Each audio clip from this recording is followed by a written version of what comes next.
É uma alegria muito grande estar aqui. E eu peço para que Jesus possa iluminar o meu pensamento para que as palavras possam chegar no coração de vocês, né? Esse é o meu maior desejo. O que eu vou falar são coisas que a gente vive no dia a dia e que Jesus, como caminho, vai dando a direção para a gente. Então, o tema da palestra, da nossa conversa, é aquietar a mente, Jesus é o caminho.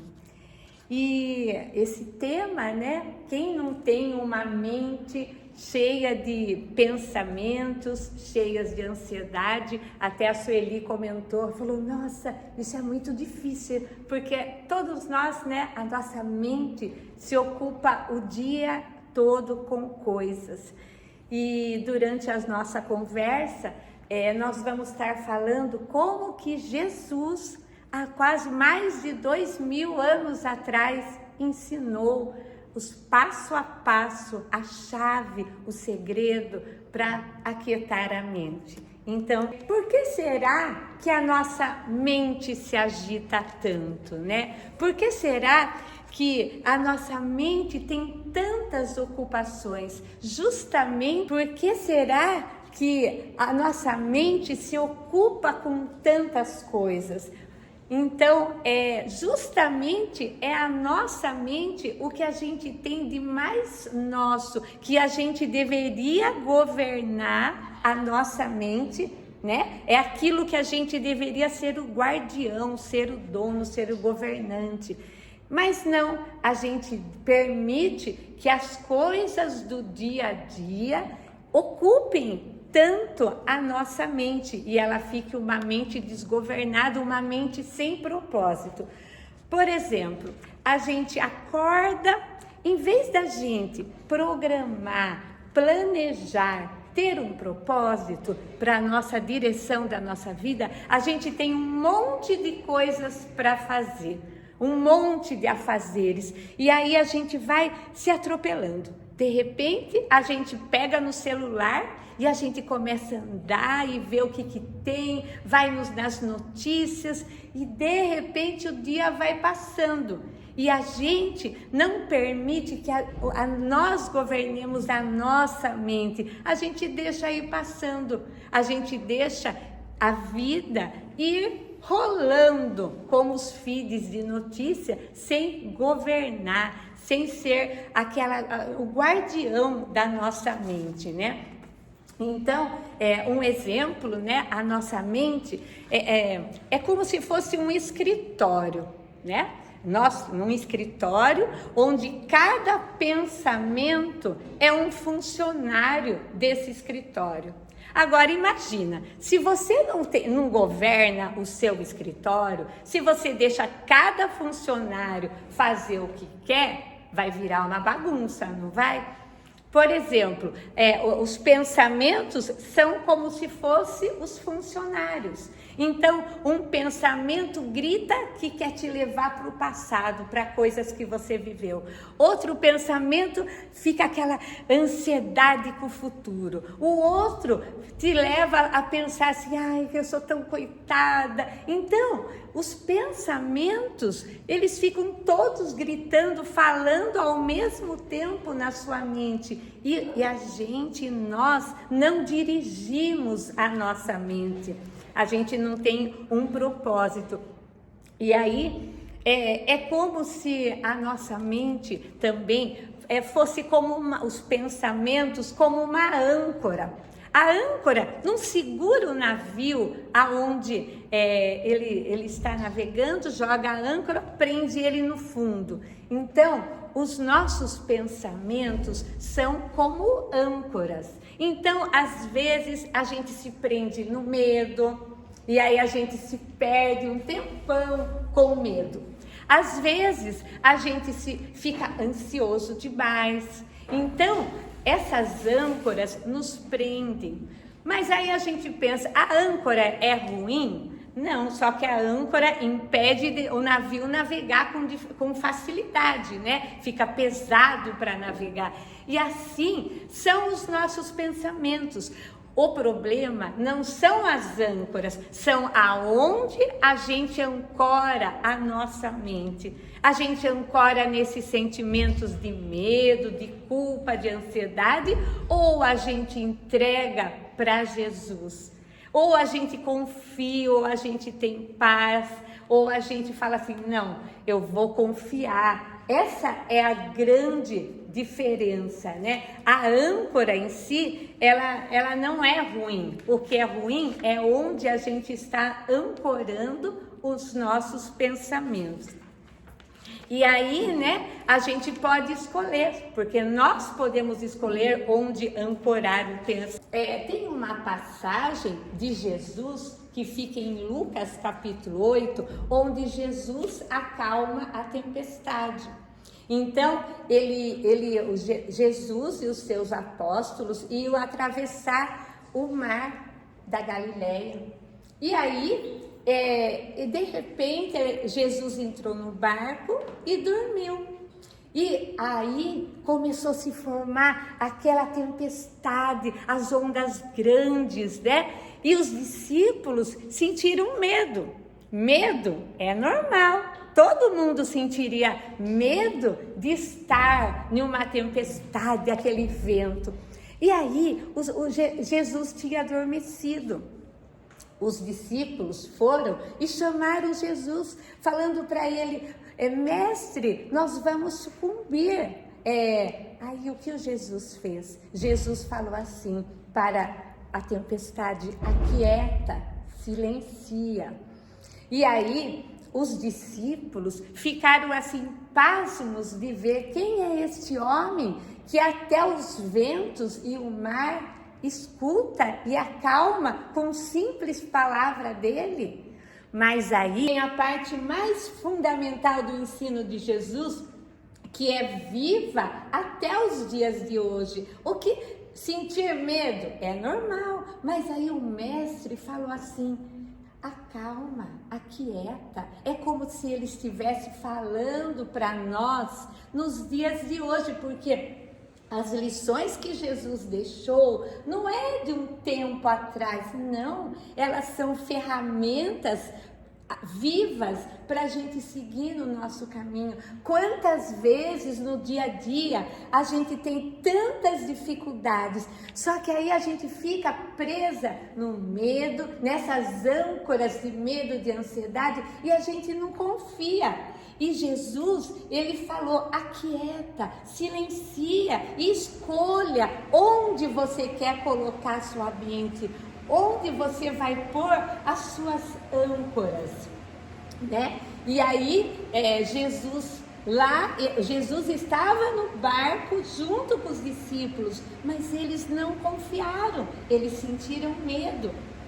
Mas aí não é só o sentir medo, porque sentir medo é como o problema é deixar o medo dominar nossas vidas e deixar a gente cego, sem saber o que fazer. Aí que é ruim, né? E aí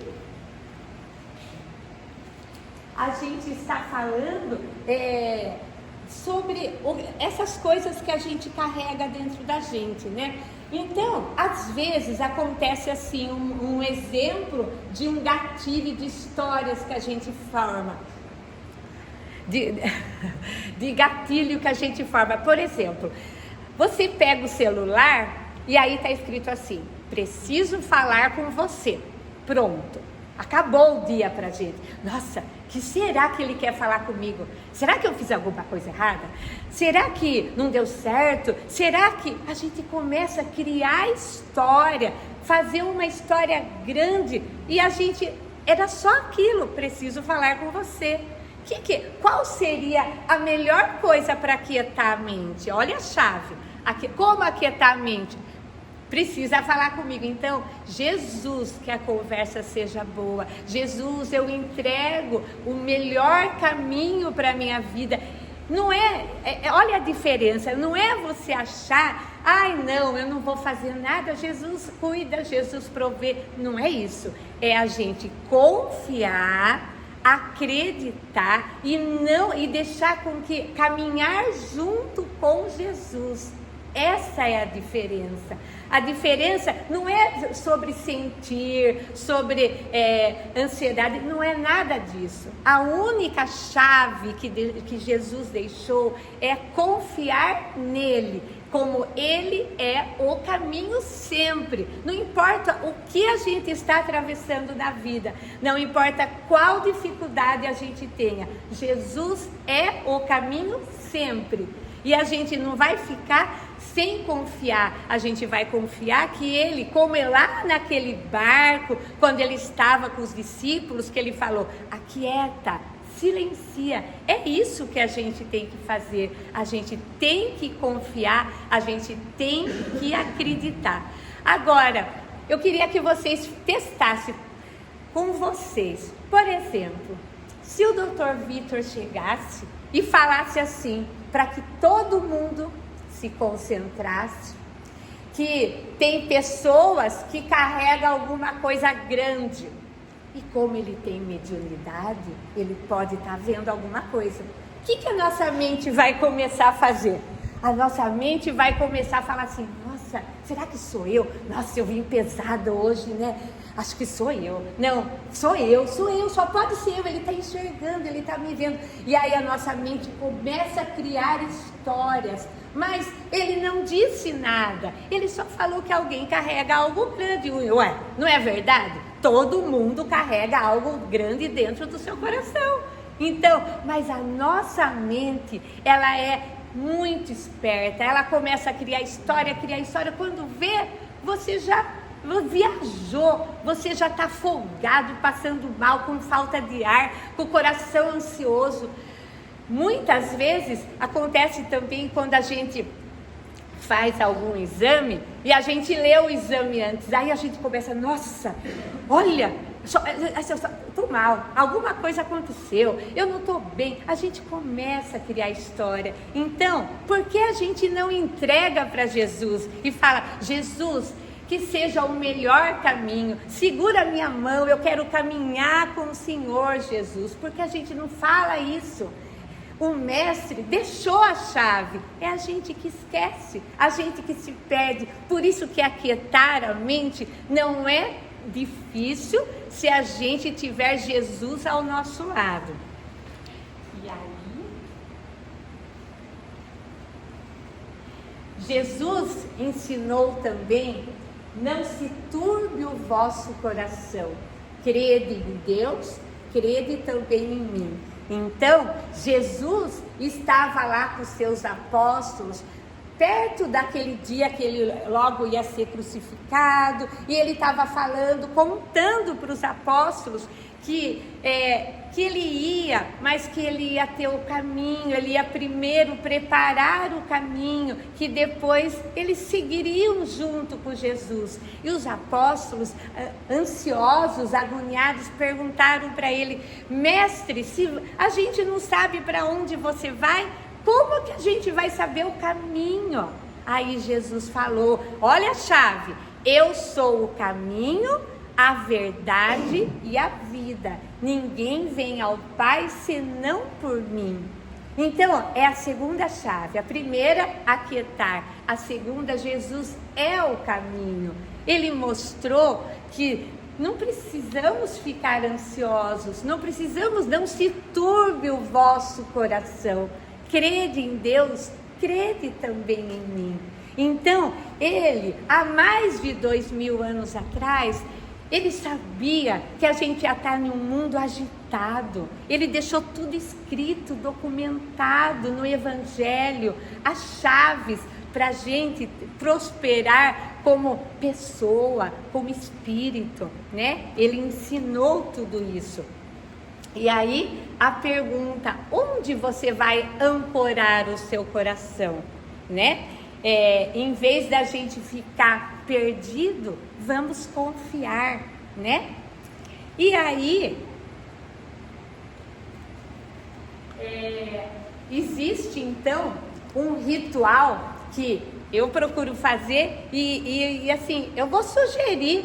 Nós estamos terminando 2025, vamos começar 2026. E aí, quando a gente começa um ano novo, a gente faz um monte de promessas. Eu vou melhorar nisso, eu vou fazer isso, aquilo. Mas aí na primeira dificuldade do ano, a gente fracassa. Por que a gente fracassa? Porque o medo, as âncoras negativas, onde a gente põe a nossa mente, faz a gente se perder.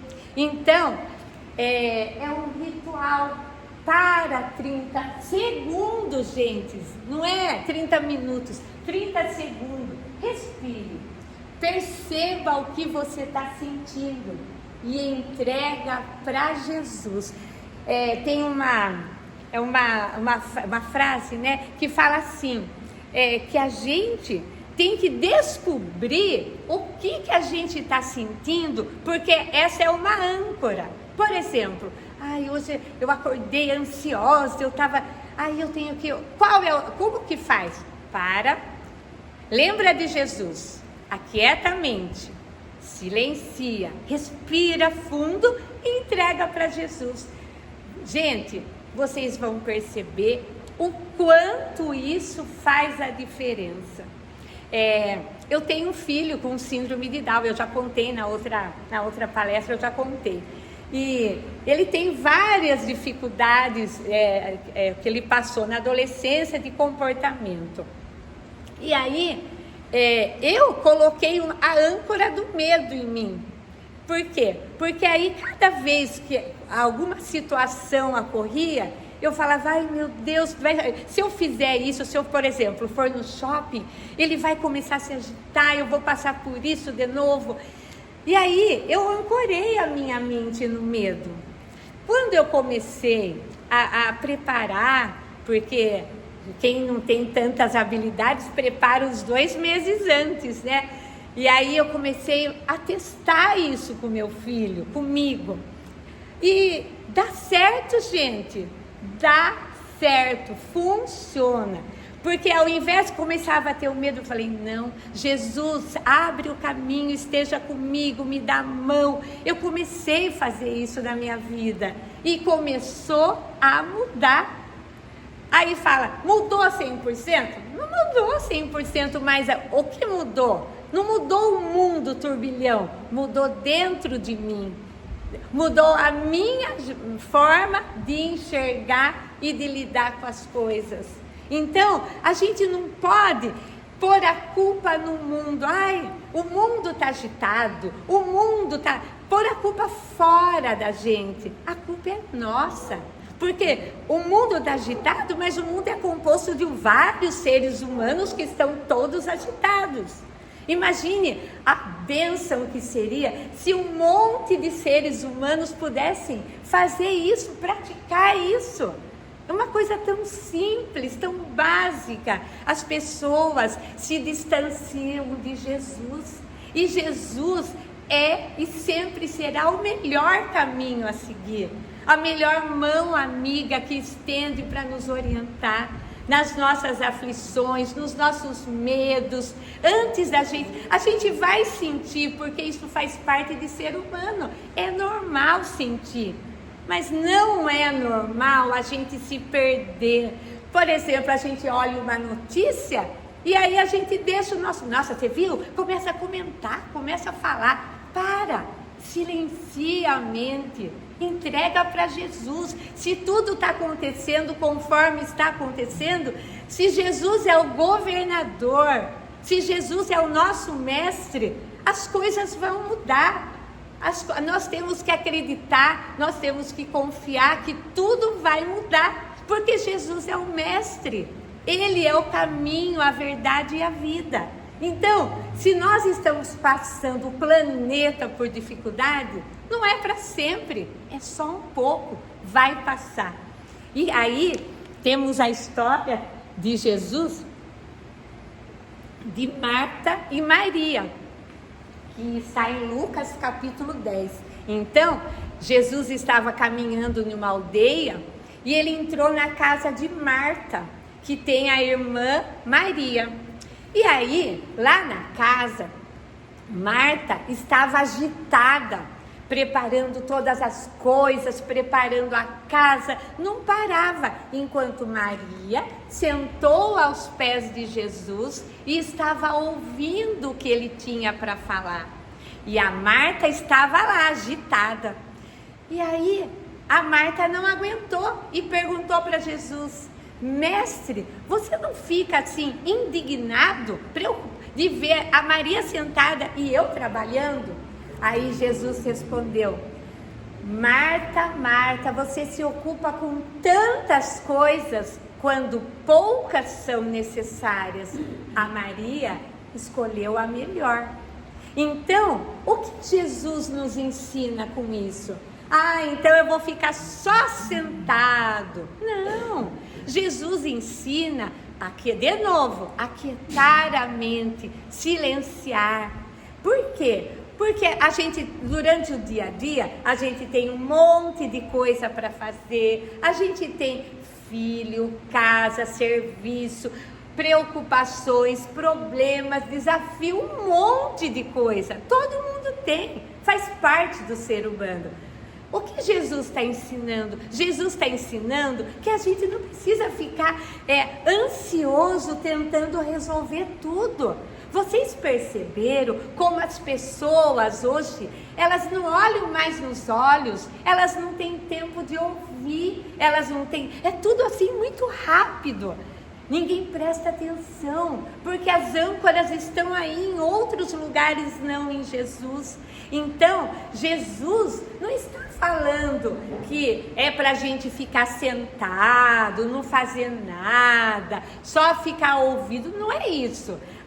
É para a gente não se perder e deixar o nosso pensamento sem acreditar, sem ter fé, sem acalmar, né? A gente tem coisa para fazer? Tem coisa, mas não se desespere, não se desestabilize o seu corpo físico, o seu espírito, não se deixe perder. Quando você vê que você está muito assim, para, usa a técnica, usa um ritual, entrega para Jesus. Se é um problemão que você tem, acredite, vai vir a solução. Jesus não está falando para ninguém parar, porque a fé sem obras, Jesus também falou que não existe, né? A fé tem obra. A gente tem que estar sempre em movimento, como Jesus sempre esteve em movimento quando esteve aqui entre nós. Ele sempre estava falando. Veja só, quando ele curava, ele falava assim, como ele falou para o cego, que ele curou os olhos do cego. Ele falou: vai até o tanque de Siloé e lava os olhos. Ele fez lodo. Ele não precisava fazer nada disso. O que ele está ensinando? Que a fé é movimento, que a fé é ação, que você tem que estar sempre fazendo, caminhando. Qual é a diferença? Não se desespere, não coloque âncoras que te prendam ao fundo. Entrega para Jesus. É isso. E agora eu gostaria de compartilhar com vocês uma história. Meu pai está atendendo ainda, mas é uma história que eu vivi com o meu pai. Todo mundo, o nosso pai, né? Todo mundo passou pela pandemia, pela aquela agonia que foi, aqueles dias difíceis na pandemia, que as pessoas não saíam mais de casa, que todo mundo ficava só dentro, que ninguém ia em show, até na praia não podia ir. Eu me lembro que estava com meu pai, minha mãe, nós estávamos na praia sem ninguém na praia, o policial veio e falou que a gente não podia ficar na praia. Então, todo mundo lembra desses dias difíceis. E aí, nem os irmãos a gente se via, de medo por meu pai e minha mãe pegar coronavírus, aquela que todo mundo viveu. Aí um dia, eu estava aflita, angustiada. Meu pai estava no tanque no nosso quintal. Eu falei: pai, nunca vai passar isso. A gente nunca mais vai viver aqueles dias de sair, de se reunir, de fazer festa. Ele falou assim: calma, isso vai passar, é um pouquinho só, vai passar, porque o tempo, a idade, vai dando sabedoria, vai dando aquele aquietar da mente. E meu pai disse isso. Aí passou, a vida voltou ao normal, todo mundo começou a sair, todo mundo de novo, né? E aí, de novo, eu fiquei perguntando para o meu pai, eu falei: pai, se fala tanto que o planeta Terra vai mudar, que os espíritos com uma mentalidade diferente vão vir no nosso plano, mas tudo está tão difícil, as pessoas estão ainda com tanto raiva no coração, eu falei para ele. E aí ele falou assim: calma, isso logo vai passar, tudo vai ser modificado. E aí, pensando no meu pai, eu resolvi o tema dessa conversa nossa, porque é uma coisa que a gente tem que acreditar, que a gente tem que seguir, a gente tem que aprender para nós mesmos, para nossa evolução, seguir as chaves. Desculpa de repetir de novo, mas a gente tem que seguir a chave de Jesus. As chaves mestras que elevam o nosso espírito, o nosso corpo, para a gente viver melhor, para a gente ter mais saúde, tanto física, mental e espiritual. Então a gente tem que parar, aquietar a mente e entregar o nosso caminho para Jesus. Porque se a gente usar essas chaves que Jesus deixou há mais de 2000 anos atrás, com certeza a gente vai ser próspero e feliz. E uma coisa que eu estava falando, que a gente faz promessa, mas a gente não precisa prometer tanto, a gente só precisa cuidar de nós mesmos, da gente evoluir, porque se a gente for melhor, nós vamos estar formando soldadinhos melhores no mundo, e o mundo só vai se transformar quando as pessoas que aqui habitam se transformar. Não adianta pôr culpa em ninguém, e sim nós mesmos fazermos a nossa parte de entrega a Jesus, acreditando e confiando. E hoje, nessa noite, eu quero entregar de presente para vocês a Natália, que da outra uma vez ela tocou violino, e ela vai trazer o violino para que a gente eleve o nosso padrão, eleve a nossa vibração através da música. E ela vai tocar Jesus é a alegria dos homens.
assim, só, eu sei que eu vou ficar no coração de vocês, mas para eu ter a certeza, vocês vão levar para vocês isso, para vocês guardarem, pôr na geladeira, daqueles para vocês nunca esquecerem.